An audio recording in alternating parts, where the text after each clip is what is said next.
Welcome our YouTube channel GS with आंसू। 68 BPSC PT के लिए सेट प्रैक्टिस कराया जा रहा है रजनीश कुमार सर जी की बुक से, जिसमें आज हम लोग सेट नंबर 2 को लगाने वाले हैं। इसमें सारे के सारे प्रश्न बहुत ही सिलेक्टेड दिए गए हैं जो आपके एग्जाम में आने की पूरी संभावना है, इसलिए वीडियो को लास्ट तक जरूर देखें।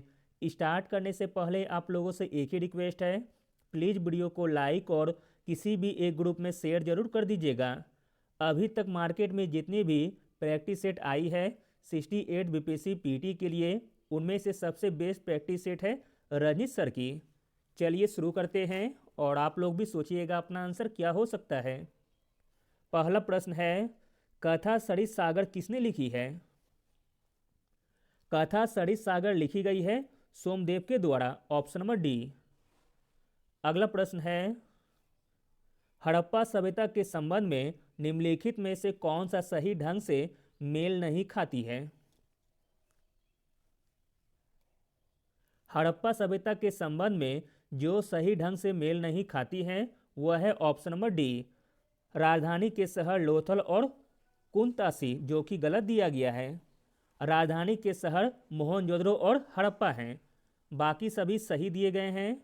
मोहनजोदड़ो यह सिंधु के दाहिनी किनारे पर स्थित है, कालीबंगा जो कि राजस्थान में है, और यह घग्गर नदी के तट पर था।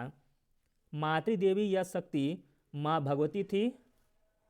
चलिए अगला प्रश्न देखते हैं, इंपॉर्टेंट प्रश्न है, जिन्होंने पाटलिपुत्र को अपने शासनकाल में मगध की राजधानी बनाया और यहाँ एक छोटा सा किला बनाया, तो दोस्तों वह थे उदयन, ऑप्शन नंबर सी। अगला प्रश्न है, भारत के प्रमुख बौद्ध रचनाओं में से एक सारनाथ में स्तूप का निर्माण महान मौर्य राजा अशोक के द्वारा किया गया था, उस स्तूप का नाम बताइए। तो दोस्तों वह स्तूप का नाम है धमेक स्तूप, ऑप्शन नंबर बी। अगला प्रश्न है, बाद में वैदिक काल के धर्म की प्रकृति के बारे में निम्नलिखित विकल्पों में से कौन सा सही है? बाद में वैदिक काल के धर्म की प्रकृति के बारे में जो विकल्प सही है वह है ऑप्शन नंबर बी, इस अवधि में मूर्ति पूजा का अभ्यास किया गया था। अगला प्रश्न देखते हैं, बुद्धवाद में त्रिरत्न क्या संकेत देता है? बुद्धवाद में त्रिरत्न संकेत देता है बुद्ध धम्म संघ का। अगला प्रश्न देखते हैं, इंपॉर्टेंट प्रश्न है, श्रीलंका में बौद्ध धर्म के प्रसार के लिए निम्नलिखित में से कौन जिम्मेदार था? श्रीलंका में बौद्ध धर्म के प्रसार के लिए जो जिम्मेदार था वह थे अशोक, ऑप्शन नंबर ए। अगला प्रश्न है, प्रसिद्ध जैन आचार्य कौन थे जिन्हें अकबर ने बहुत सम्मानित किया था? तो दोस्तों वह प्रसिद्ध जैन आचार्य थे Harivijay Suri, option number B. अगला प्रश्न देखते हैं, इंपॉर्टेंट प्रश्न है, अशोक के समकालीन तुरुमैया किसके शासक थे? अशोक के समकालीन तुरुमैया शासक थे मिस्र के, ऑप्शन नंबर ए। अगला प्रश्न है, मध्यकाल भारत के आर्थिक इतिहास के संदर्भ में शब्द अर्घट्टा किसे निरूपित करता है? मध्यकालीन भारत के आर्थिक इतिहास के संदर्भ में शब्द अर्घट्टा निरूपित करता है भूमि की सिंचाई के लिए प्रयुक्त जल चक्र यानी कि वाटर व्हील। अगला प्रश्न देखते हैं, निम्नलिखित में से कौन सा कथन सही नहीं है?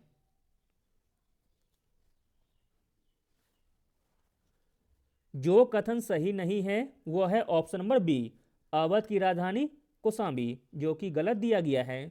बाकी सभी कथन सही दिए गए हैं। पाट महावस्तु 16 महाजनपदों का नाम प्रदान करता है।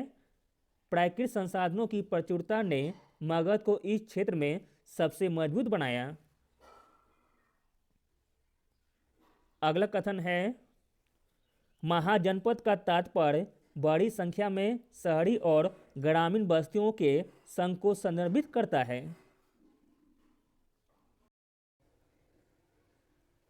अगला प्रश्न है, आरामबाग मूल रूप से निम्नलिखित में से किस मुगल सम्राट के द्वारा बनवाया गया था? आरामबाग मूल रूप से बनवाया गया था बाबर के द्वारा। अगला प्रश्न है, शेरशाह का उत्तराधिकारी कौन था?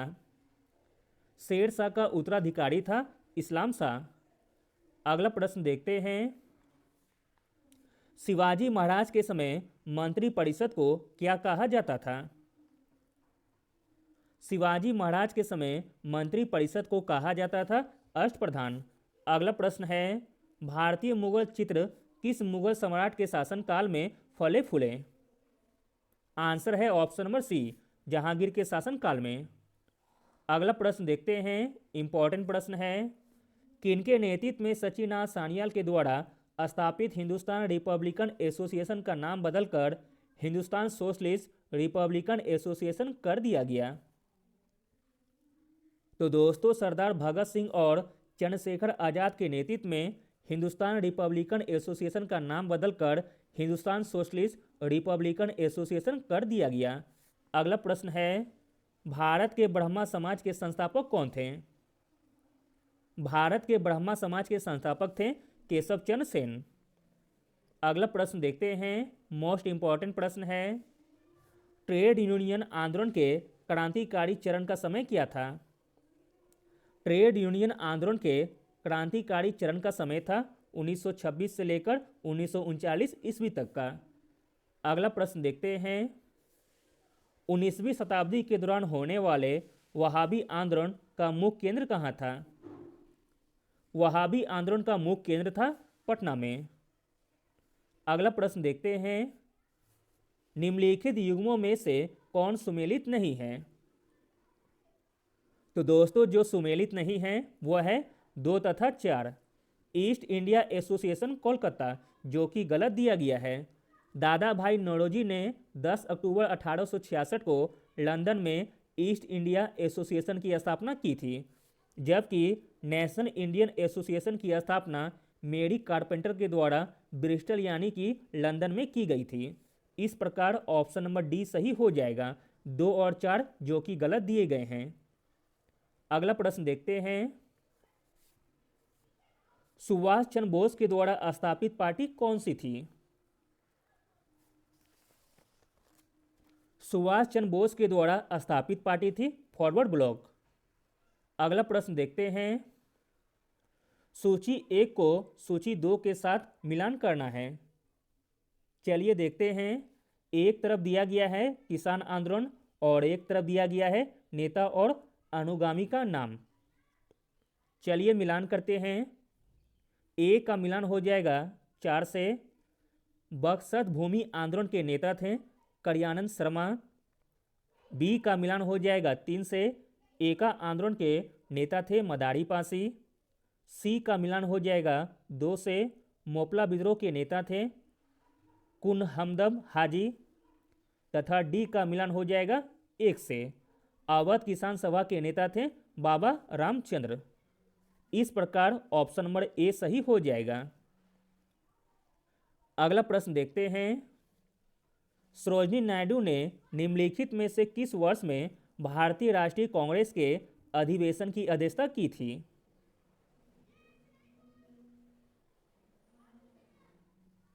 तो दोस्तों, सरोजिनी नायडू ने 1925 में भारतीय राष्ट्रीय कांग्रेस अधिवेशन की अध्यक्षता की थी। अगला प्रश्न देखते हैं, हैदराबाद राज्य का अंतिम निजाम शासक कौन था? इंपॉर्टेंट प्रश्न है।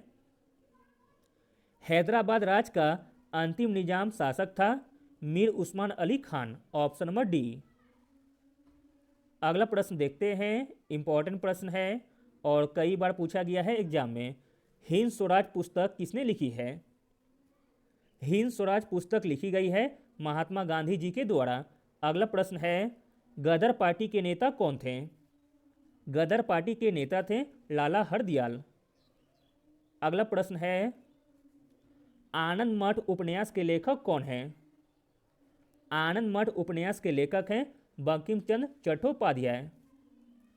अगला प्रश्न देखते हैं, निम्नलिखित में से किस स्थान पर डच ने भारत में अपने व्यापारिक केंद्र स्थापित किए?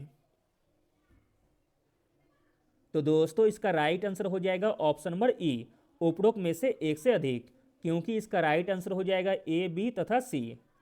डचों ने भारत में अपने व्यापारिक केंद्र स्थापित किए थे।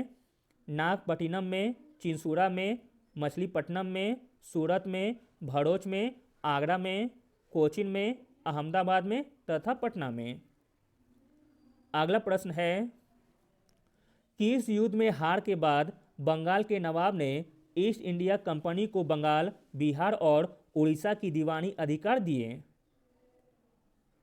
तो दोस्तों वह युद्ध था बक्सर का युद्ध, ऑप्शन नंबर सी। अगला प्रश्न देखते हैं, इंपॉर्टेंट प्रश्न है। 1857 में अंग्रेजों के खिलाफ विद्रोह में इलाहाबाद, जो कि अब प्रयागराज हो चुका है, वहां से एक नेता कौन थे? 1857 में अंग्रेजों के खिलाफ विद्रोह में इलाहाबाद से नेता थे मौलवी लियाकत अली। अगला प्रश्न देखते हैं, चलो दिल्ली मारो फिरंगी का नारा लगान राजस्थान में 1857 के विद्रोह के किस क्षेत्र में इस्तेमाल किया गया नारा था?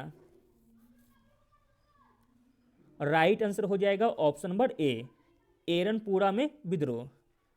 चलो दिल्ली मारो फिरंगी का नारा लगाना राजस्थान में 1857 के विद्रोह के एरनपुरा में विद्रोह में इस्तेमाल किया गया नारा था।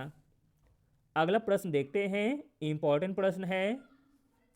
1857 के विद्रोह को राष्ट्रीय आंदोलन का स्रोत वसंत के रूप में कौन मानता है? मोस्ट इंपॉर्टेंट प्रश्न है। 1857 के विद्रोह को राष्ट्रीय आंदोलन का स्रोत वसंत के रूप में मानता है PC Joshi, option number A. अगला प्रश्न देखते हैं,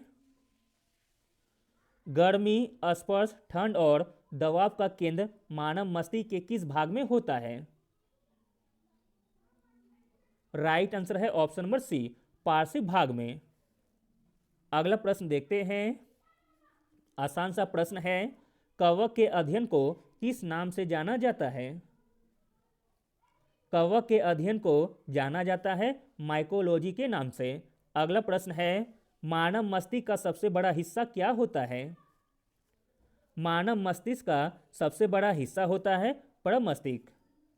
अगला प्रश्न है, शरीर की सबसे लंबी पेशी कौन सी है?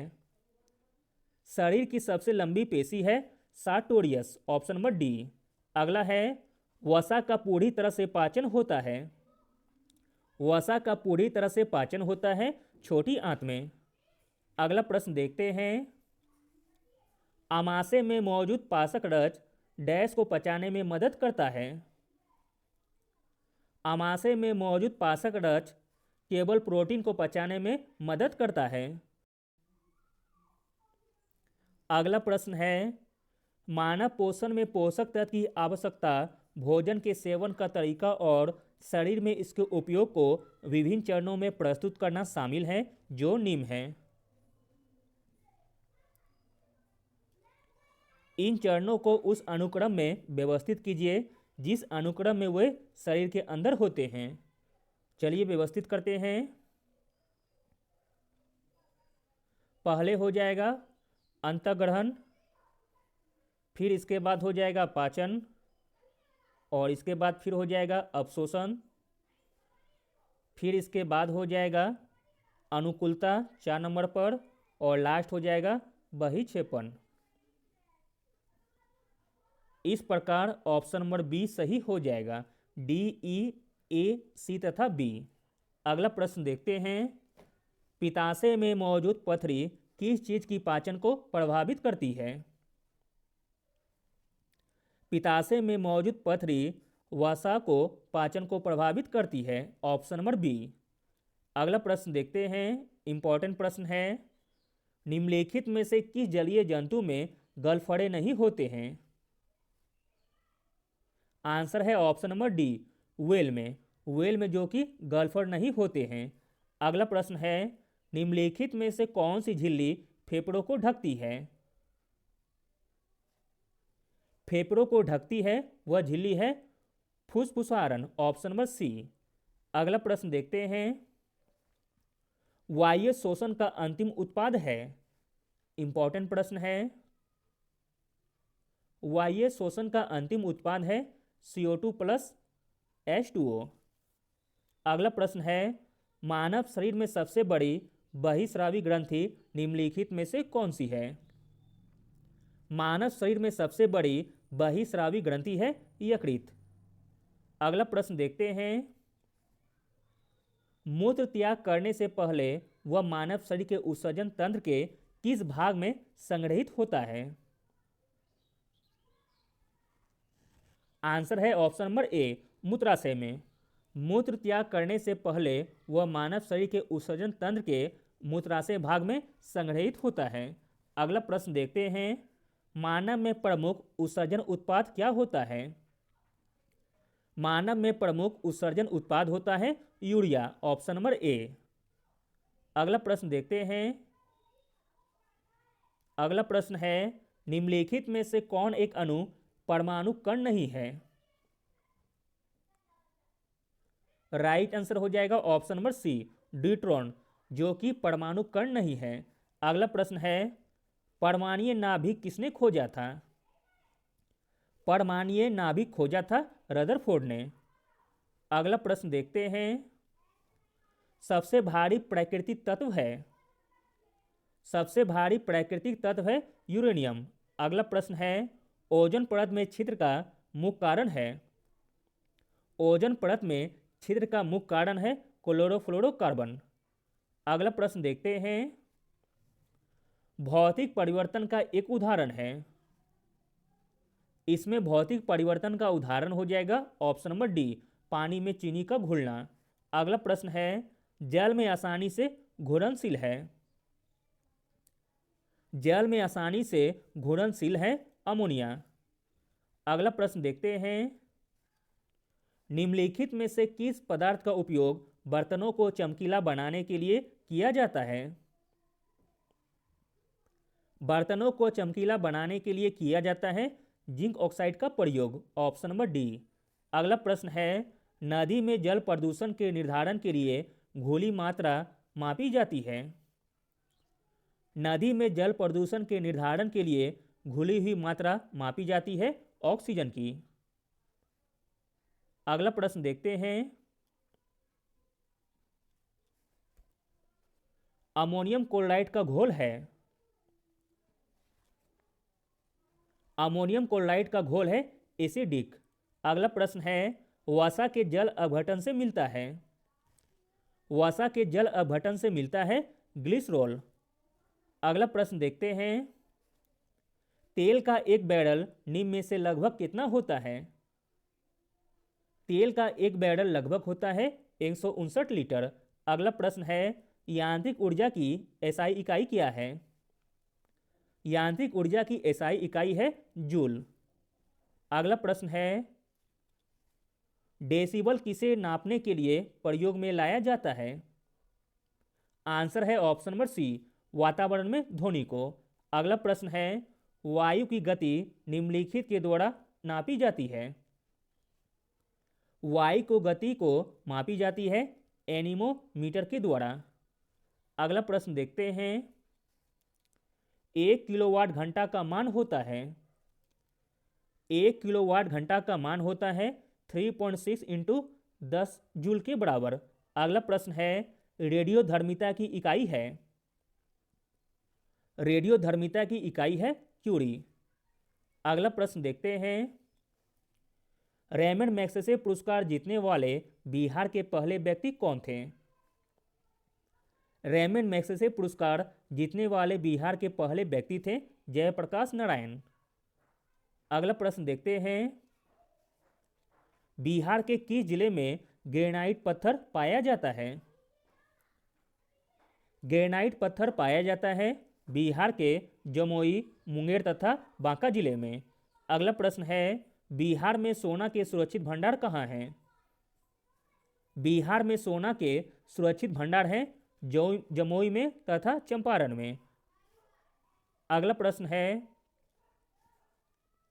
बिहार में वाल्मीकि नगर के निकट निकाली गई नहर का नाम क्या है?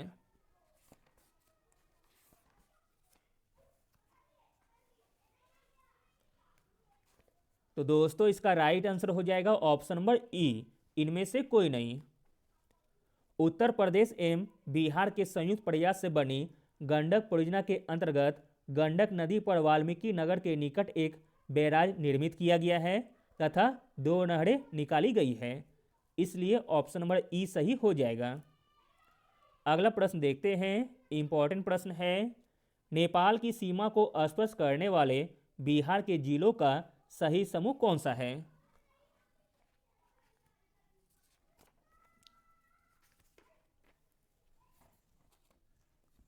नेपाल की सीमा को स्पर्श करने वाले बिहार के जिलों का सही समूह है ऑप्शन नंबर ए, पश्चिमी चंपारण, पूर्वी चंपारण, सीतामढ़ी, मधुबनी, सुपौल, अररिया तथा किशनगंज। अगला प्रश्न देखते हैं, इंपॉर्टेंट प्रश्न है। किस राज्य का उत्तर से दक्षिण तक की लंबाई 345 किलोमीटर है?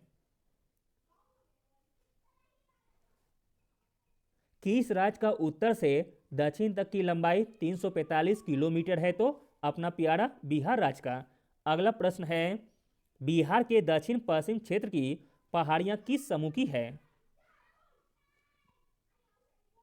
किस समूह की है? तो विंध्यन समूह की, ऑप्शन नंबर ए। अगला प्रश्न देखते हैं, दक्षिण बिहार की प्रधान नदी सोन नदी का उद्गम स्थल कौन सा है? सोन नदी का उद्गम स्थल है अमरकंटक में। अगला प्रश्न देखते हैं, बिहार का कौन सा जिला नेपाल और उत्तर प्रदेश के साथ अपनी सीमाएं साझा करता है? तो दोस्तों बिहार का वह जिला है पश्चिमी चंपारण, जो कि नेपाल और उत्तर प्रदेश के साथ अपनी सीमाएं साझा करता है। अगला प्रश्न है, कोसी गंगा में कहाँ मिलती है? कोसी गंगा में मिलती है अपना प्यारा कटिहार के निकट। अगला प्रश्न देखते हैं, बिहार राज्य की मुख्य नकदी फसल कौन सी है? बिहार राज्य की मुख्य नकदी फसल है गन्ना।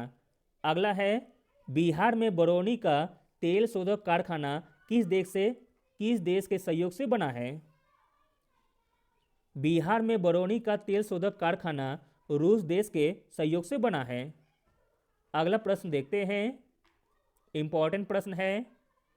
सन 2011 की जनगणना के अनुसार बिहार की कुल जनसंख्या में पुरुषों की जनसंख्या का परसेंट क्या है?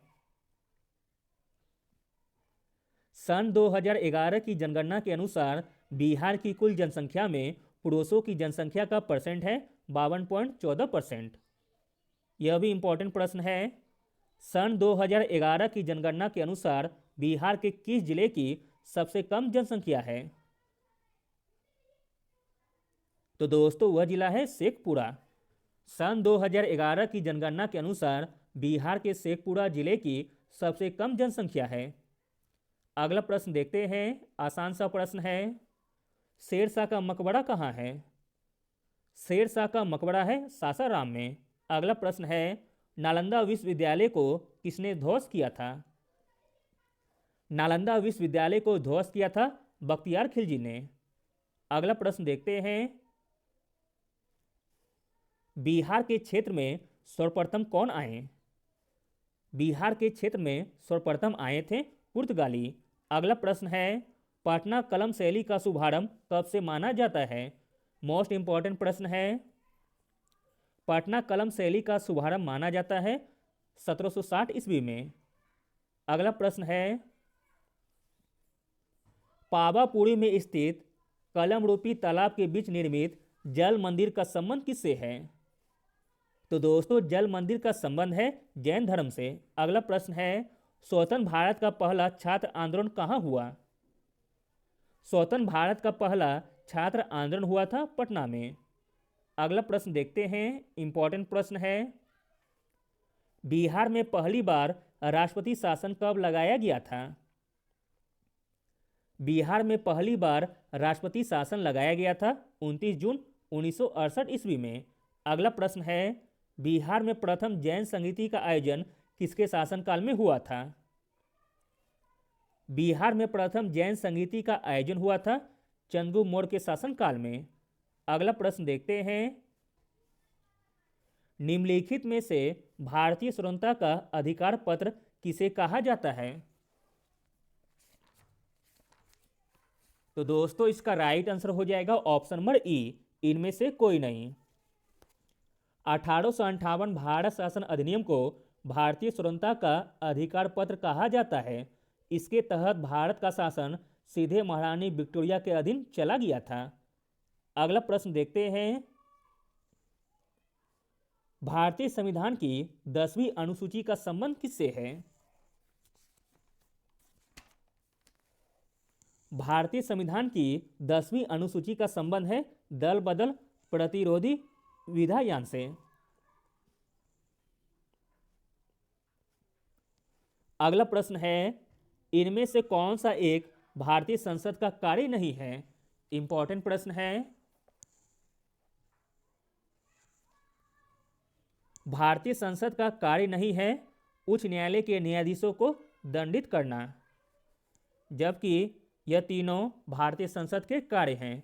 राष्ट्रपति के निर्वाचन में भाग लेना, विधि निर्माण करना तथा बजट पारित करना। अगला प्रश्न देखते हैं, इंपॉर्टेंट प्रश्न है, राज्यसभा और लोकसभा की समान शक्तियां किस क्षेत्र में है?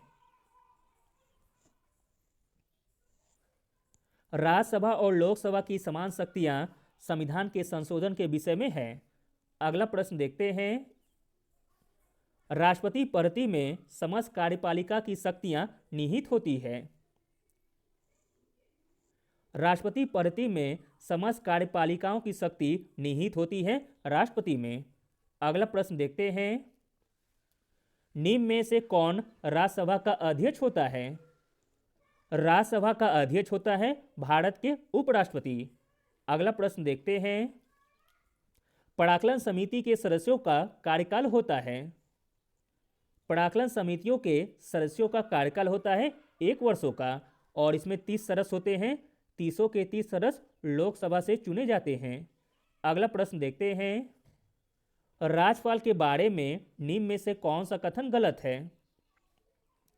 राज्यपाल के बारे में जो कथन गलत है वह है ऑप्शन नंबर बी, राज्यपाल सदैव मंत्रिमंडल की सलाह पर कार्य करने को बाध्य हैं, जो कि गलत दिया गया है। बाकी कथन राज्यपाल के बारे में सही दिए गए हैं। वह उच्च न्यायालय के अधीनस्थ न्यायालयों में न्यायाधीशों की नियुक्ति करता है। वह राज्य का औपचारिक कार्यपालिका प्रधान होता है। वह राज्य के विश्वविद्यालयों में उप कुलपतियों की नियुक्ति करता है। अगला प्रश्न देखते हैं, भारत में न्यायिक सक्रियता संबंधित है। भारत में न्यायिक सक्रियता संबंधित है जनहित याचिका से। अगला प्रश्न देखते हैं, राज्य विधिक सेवा प्राधिकरण का मुख्य संरक्षक होता है। राज्य विधिक सेवा प्राधिकरण का मुख्य संरक्षक होता है उच्च न्यायालय का मुख्य न्यायाधीश। अगला प्रश्न देखते हैं, भारतीय मानक समय देशांतर डैश डिग्री पूर्व से मेल खाता है। तो दोस्तों यह मेल खाता है 82.5 डिग्री से। अगला प्रश्न है, पूर्वी घाट पर्वत की सबसे दक्षिणी पहाड़ी है। पूर्वी घाट की सबसे दक्षिणी पहाड़ी है सेबराय पहाड़ियाँ, जो कि तमिलनाडु में स्थित है। अगला प्रश्न देखते हैं, निम्नलिखित नदियों पर विचार कीजिए। ऊपर दी गई नदियों के जल ग्रहण क्षेत्र का सही बढ़ते क्रम निम्नलिखित में से कौन सा है? तो दोस्तों इसका राइट आंसर हो जाएगा ऑप्शन नंबर सी। पहले हो जाएगा साबरमती और इसके बाद हो जाएगा माही नदी, फिर इसके बाद हो जाएगा ब्राह्मणी नदी, तब लास्ट में होगा पेन्नार नदी। अगला प्रश्न देखते हैं, भारत का सबसे बड़ा बांध सरदार सरोवर बांध किस नदी पर है? भारत का सबसे बड़ा बांध सरदार सरोवर बांध है नर्मदा नदी पर। अगला प्रश्न है, निम्नलिखित में से कौन सा बैराज या बांध भारत बांग्लादेश सीमा के सबसे नजदीक है? तो दोस्तों वह बैराज या बांध है फरक्का बांध, जो कि भारत बांग्लादेश सीमा के सबसे नजदीक है। अगला प्रश्न देखते हैं, आर्द्र भूमि और उनके स्थान के संबंध में गलत जोड़ी चुनिए। तो इसमें गलत जोड़ा हो जाएगा ऑप्शन नंबर डी, हरिके झील केरल, जो कि गलत दिया गया है। हरिकेश झील पंजाब में स्थित है। बाकी तीनों सही दिए गए हैं। रोपर झील पंजाब में है, सांभर झील राजस्थान में है, दीपोर बिल असम में है। अगला प्रश्न देखते हैं, भारत का निम्नलिखित में से कौन सा भाग गर्मियों में पहला मानसून प्राप्त करता है? गर्मियों में पहला मानसून प्राप्त करता है वह भाग है पश्चिमी घाट। अगला प्रश्न देखते हैं, प्रायद्वीप के बरसाती क्षेत्रों और उत्तर प्रदेश एवं बिहार के मैदानी इलाकों में कौन से वन पाए जाते हैं? तो दोस्तों वह वन है उष्णकटिबंधीय पर्णपाती वन, ऑप्शन नंबर बी। अगला प्रश्न है, इंपॉर्टेंट प्रश्न है, भारत में पहली वाणिज्यिक उड़ान निम्न में से कहां से की गई थी? भारत में पहली वाणिज्यिक उड़ान की गई थी इलाहाबाद से। अगला प्रश्न है, पूर्व रेलवे का मुख्यालय कहाँ स्थित है? पूर्व रेलवे का मुख्यालय स्थित है कोलकाता में। अगला प्रश्न देखते हैं, व्यक्तिगत प्रोज आय के बारे में निम्नलिखित में से कौन सा कथन सही नहीं है? व्यक्तिगत प्रोज आय के बारे में जो कथन सही नहीं है वह है ऑप्शन नंबर सी। इसमें ट्रांसफर पेमेंट यानी कि अंतरण भुगतान भी शामिल नहीं होता है, जो कि गलत दिया गया है। अगला प्रश्न देखते हैं, मोस्ट इंपॉर्टेंट प्रश्न है, गैर निष्पादित परिसंपत्ति यानी कि एनपीए एक ऋण या अग्रिम है जो कितने दिनों की अवधि के लिए मूलधन या ब्याज भुगतान पर अतिदेय है? राइट आंसर हो जाएगा ऑप्शन नंबर ए, 90 दिन तक।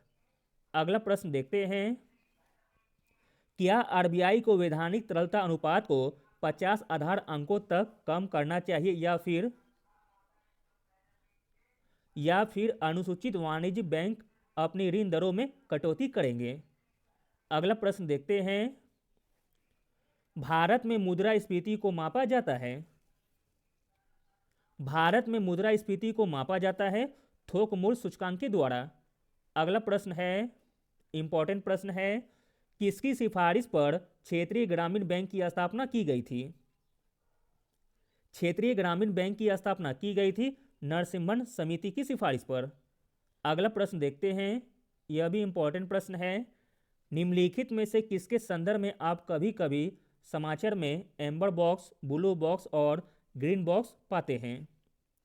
राइट आंसर हो जाएगा ऑप्शन नंबर ए, विश्व व्यापार संगठनों के मामलों में। अगला प्रश्न देखते हैं, मानव विकास सूचकांक किसके द्वारा प्रकाशित किया जाता है? मानव विकास सूचकांक प्रकाशित किया जाता है यूएनडीपी के द्वारा। अगला प्रश्न है, निम्नलिखित में से ऑपरेशन फ्लड किससे संबंधित है? ऑपरेशन फ्लड संबंधित है भारत का डेयरी उद्योग से। अगला प्रश्न देखते हैं, भारत में सार्वजनिक ऋण वर्तमान में किसके द्वारा प्रबंधित है? राइट आंसर है ऑप्शन नंबर ए, भारतीय रिजर्व बैंक के द्वारा। अगला प्रश्न देखते हैं, भारतीय रिजर्व बैंक के द्वारा बैंक दर को कम करने डैश की ओर जाता है? भारतीय रिजर्व बैंक के द्वारा बैंक दर को कम करने बाजार में अधिक तरलता की ओर जाता है। अगला प्रश्न देखते हैं, इंपॉर्टेंट प्रश्न है, सिल्वीकल्चर संबंधित है। सिल्वीकल्चर संबंधित है वानिकी से। अगला प्रश्न देखते हैं, इंपॉर्टेंट प्रश्न है, बिहार कृषि विश्वविद्यालय सबौर जो कि भागलपुर में है, इसके अधीन कितने नए महाविद्यालय खोले जाने की घोषणा मुख्यमंत्री नीतीश कुमार के द्वारा की गई है? राइट आंसर है ऑप्शन नंबर ए, 3 नए महाविद्यालय। बिहार कृषि विश्वविद्यालय सबौर के अधीन 3 नए महाविद्यालय खोले जाने की घोषणा मुख्यमंत्री नीतीश कुमार के द्वारा की गई है। अगला प्रश्न देखते हैं, बिहार सिविल सेवा प्रोत्साहन योजना के तहत संघ लोक सेवा आयोग यानी कि यूपीएससी की मुख्य परीक्षा की तैयारी के लिए कितने रुपए का प्रोत्साहन दिया जाता है? आंसर है ऑप्शन नंबर डी, 1 लाख रुपए। अगला प्रश्न देखते हैं, बिहार में पंचायत चुनाव 2021 की अधिसूचना किस तिथि को जारी की गई है? बिहार में पंचायत चुनाव 2021 की अधिसूचना जारी की गई है 24 अगस्त 2021 को। अगला प्रश्न देखते हैं, निम्न में से किस पद के लिए पंचायत 2021 का चुनाव ईवीएम से नहीं बल्कि मतपत्र से कराया जाएगा? तो दोस्तों वह पद है सरपंच का पद। अगला प्रश्न देखते हैं। प्रधानमंत्री की आर्थिक सलाहकार परिषद के अध्यक्ष डॉक्टर विवेक देबराय ने बुजुर्गों के लिए जीवन की गुणवत्ता सूचकांक शीर्षक से रिपोर्ट जारी की। इसमें बिहार का कुल स्कोर कितना है? तो दोस्तों इसमें बिहार का कुल स्कोर है 51.82। अगला प्रश्न देखते हैं, इंपॉर्टेंट प्रश्न है। किस राज्य सरकार ने बेरोजगार युवाओं की मदद के लिए मेरा काम मेरा मान योजना शुरू की है?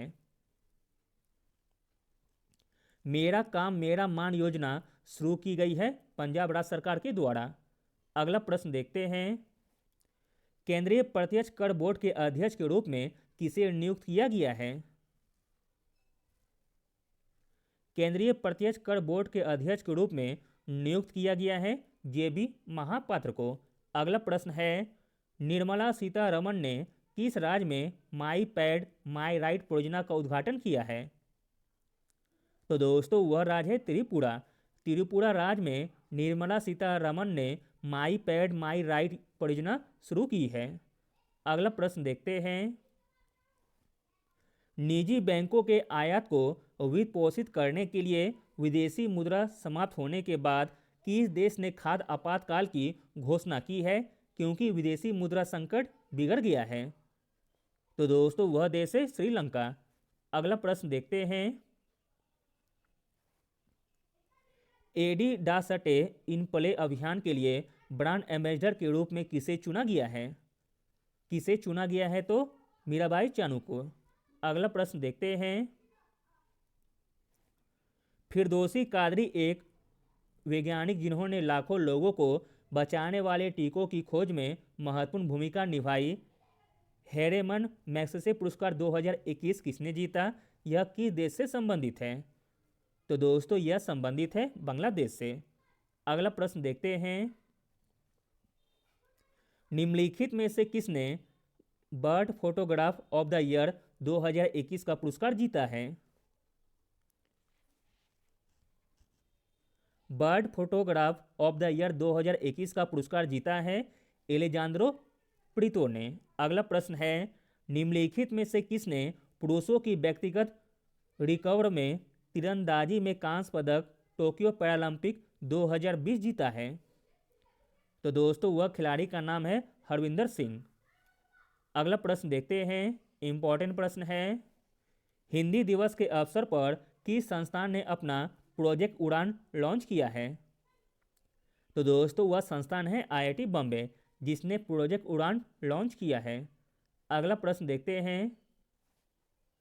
निम्नलिखित में से किसे प्रतिष्ठित महाराज भूषण पुरस्कार 2021 मिलेगा?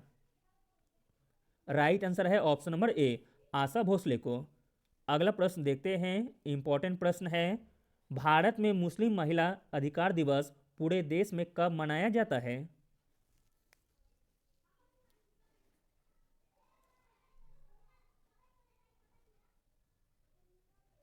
भारत में मुस्लिम महिला अधिकार दिवस पूरे देश में मनाया जाता है 1 अगस्त को। अगला प्रश्न देखते हैं। भारत और किस देश के बीच कॉर्पेट का 36वां संस्करण हिंद महासागर क्षेत्र में शुरू हुआ है? तो दोस्तों भारत और इंडोनेशिया देश के बीच कॉर्पेट का 36वां संस्करण हिंद महासागर क्षेत्र में शुरू हुआ है। अगला प्रश्न देखते हैं, इंपॉर्टेंट प्रश्न है। निम्नलिखित में से कौन G20 संस्कृति मंत्रियों की बैठक में भारतीय प्रतिनिधि मंडल का नेतृत्व करेगा? आंसर है option number A, Meenakshi Lekhi. अगला प्रश्न है। किस देश ने संयुक्त राष्ट्र सुरक्षा परिषद की अध्यक्षता अगस्त 2021 करने के लिए फ्रांस से पदभार ग्रहण किया है? तो दोस्तों वह देश है अपना प्यारा भारत देश। अगला प्रश्न देखते हैं, इंपॉर्टेंट प्रश्न है। निम्नलिखित में से किसे 25वें लेखा महानियंत्रक के रूप में नियुक्त किया गया है?